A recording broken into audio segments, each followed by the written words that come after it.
माँ, मैं बहुत थक गई हूँ घर संभालते संभालते। यहाँ मेरी थकान किसी को नज़र नहीं आती। कुछ दिन आराम करना चाहती हूँ। सोच रही हूँ कुछ दिनों के लिए अपने मायके आ जाऊँ। आते हुए अपने बच्चों को भी साथ ले आऊँगी। वे वहीं से स्कूल चले जाएंगे।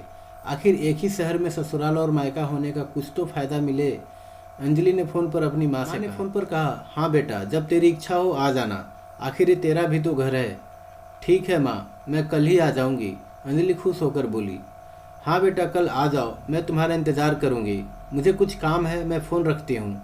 उसकी माँ फ़ोन रखकर सीधे किचन में गई। किचन में खाना बना रही बहू से बोली, अरे छोटी सुनो, कल तुम्हारी ननद आ रही है। आज बाजार जाकर फल सब्जी और मिठाइयाँ लेकर आना। बेचारी मेरी बेटी ससुराल में नौकरों की तरह काम करती है और उस पर कोई ध्यान ही नहीं देता। यहाँ आएगी, कुछ दिन रहेगी तो उसका मन और तबीयत अच्छे रहेंगे। सास के मुंह से ऐसी बात सुनकर छोटी का चेहरा उतर गया। वह मन ही मन सोचने लगी, काश आपको मेरी भी थकावट नजर आती। मैं भी दिन रात झाड़ू पोछा, बर्तन, खाना बनाना, मार्केट जाना और हर वह काम करती हूँ जिससे हमारे परिवार वाले को कोई दिक्कत ना हो। काश आप मुझ पे भी ध्यान देती। आपकी बेटी तो जब मन में आता है तब यहाँ आ जाती है, लेकिन मैं साल में एक बार ही अपनी माँ के पास जाती हूँ, तब भी आपको प्रॉब्लम होती है। मैं भी इंसान हूँ, मेरा भी मन है। मुझे भी लगता है मैं अपने माँ के पास जाकर थोड़ा आराम करूँ, सुख दुख की दो चार बात करूँ, अपना मन हल्का करूँ। भगवान, अब तुम ही कुछ करो ताकि मेरी सास की आंखें खुले और उसे मेरी थकावट भी नजर आए। शाम तक जैसे भगवान ने छोटी की बात सुन ली और उसकी ननद का फ़ोन आया। ननद ने अपनी माँ से कहा, उसकी सास ने मायके आने के लिए मना कर दिया है, इसलिए इस बार वो नहीं आ सकती। उसकी माँ ने कहा, ऐसे कैसे मना कर दिया? पहले तो कभी आने के लिए नहीं रोकती थी, इस बार भला क्या हो गया? मैं उनसे बात करती हूँ। अंजलि ने फ़ोन अपनी सास को दिया और बात करने लगी। पहले तो समधन को नमस्कार किया और फिर बोली कि आपसे एक बात कहनी थी। समधन ने कहा, कहिए। दरअसल कल त्यौहार है, इसलिए अंजलि अपने मायके आना चाहती है। अगर आप उसे भेज दें तो अच्छा रहेगा। अंजलि की सास ने कहा, देखिए समधन जी, आपकी बेटी मायके जाकर रहे, इस बात के लिए मैंने कभी उसे नहीं रोका और इस बात से हमें कोई प्रॉब्लम भी नहीं है। कुछ दिनों पहले मैं अपने रिश्तेदार की शादी में गई थी। वहाँ आपकी बहू छोटी की माताजी से मिलने का मौका मिला।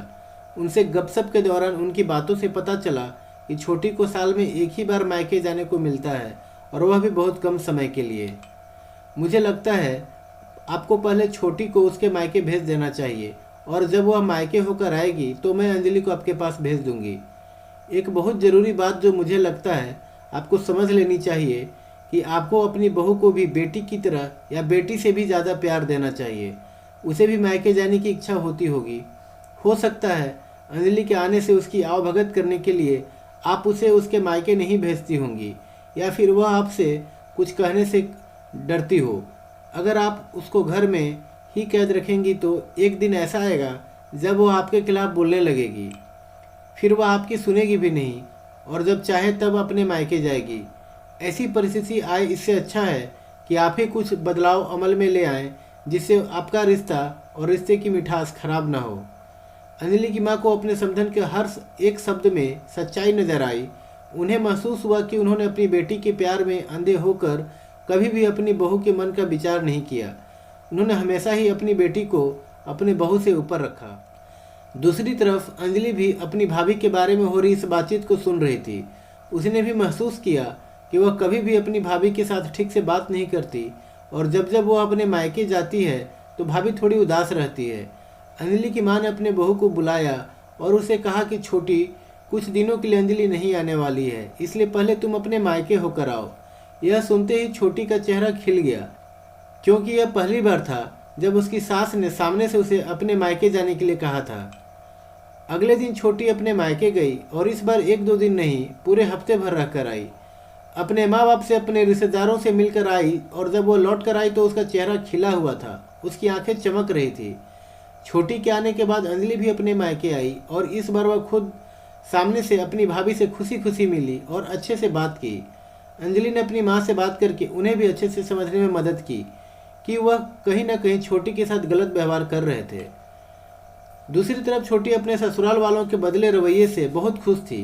अब वह खुशी खुशी सबका ध्यान रखती और हर काम प्यार से करती। वह ध्यान रखती कि कोई भी ऐसी बात या काम ना करें जिससे घर में तनाव का माहौल पैदा हो। अंजलि की माँ अपनी बहू को खुद ही समय समय पर मायके भेज दिया करती। एक छोटे से बदलाव ने सास बहू और भाभी ननद के बीच की कड़वाहट को दूर कर दिया और रिश्तों को और भी ज़्यादा मीठा और मजबूत कर दिया। दोस्तों, आपको ये कहानी कैसी लगी? Please comment in comment box. अगर आप चैनल पर नए हो then please subscribe the channel.